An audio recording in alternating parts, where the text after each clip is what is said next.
le véhicule maudit. Hey! Hey!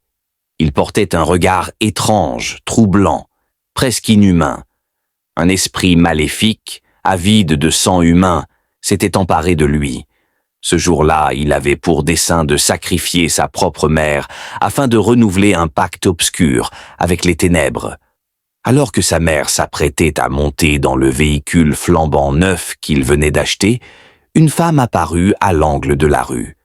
C'était une prophétesse connue dans le quartier pour ses visions. D'un ton pressé mais ferme, elle s'adressa à la mère. « Madame, n'entrez pas dans ce véhicule. Il est maudit. » Surprise, la mère s'arrêta, confuse. L'homme fronça les sourcils, visiblement contrarié. Pourtant, l'esprit qui le contrôlait devint visible, mais uniquement pour lui et pour un jeune enfant qui se tenait à ses côtés. Un silence pesant s'installa. « N'entrez pas dans ce véhicule », répéta la prophétesse, les yeux remplis d'une intensité rare. L'homme tomba à genoux, les mains jointes, suppliant sa mère. « Maman, je t'en prie, monte avec moi. Ne l'écoute pas. C'est n'importe quoi. » L'enfant, les yeux écarquillés, tremblait. Il s'adressa à la prophétesse, la voix tremblante mais agressive. « Laissez-nous tranquilles, c'est sa mère, pas la vôtre. Elle fait ce qu'elle veut. » Mais la prophétesse ne broncha pas. Son regard perçait le voile invisible entre le monde des vivants et celui des esprits. « Ce véhicule entraînera votre mort, » dit-elle une dernière fois, d'un ton glacial. La mère, sur le point d'entrer, recula. Une peur instinctive lui serra le cœur. « Mais je ne comprends pas.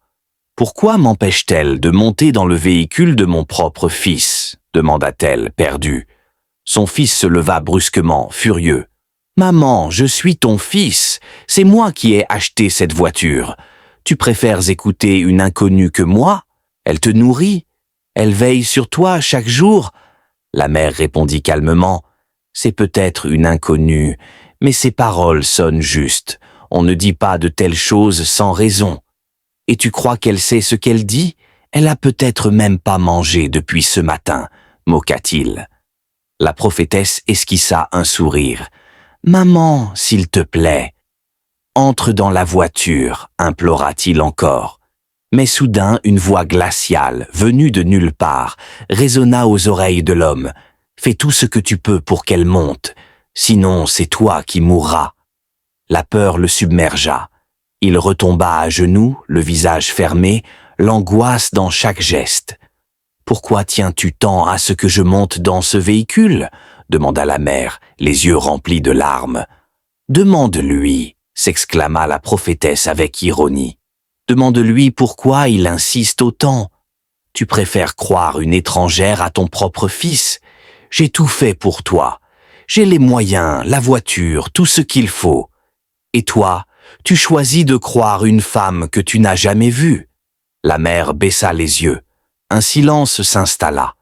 Puis, d'une voix calme mais ferme, elle déclara « Justement parce que tu as tout, tu crois pouvoir parler à n'importe qui comme tu veux. Mais cette femme n'a rien à gagner. Si elle m'a dit de ne pas entrer, c'est qu'il y a une raison.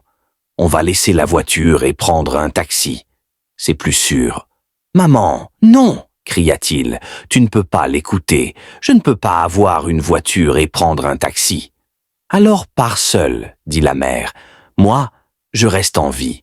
Si tu as vibré en lisant cette histoire, aime, commente et surtout partage avec tes proches. La suite arrive bientôt et crois-moi, les ténèbres ne reculent jamais sans se battre.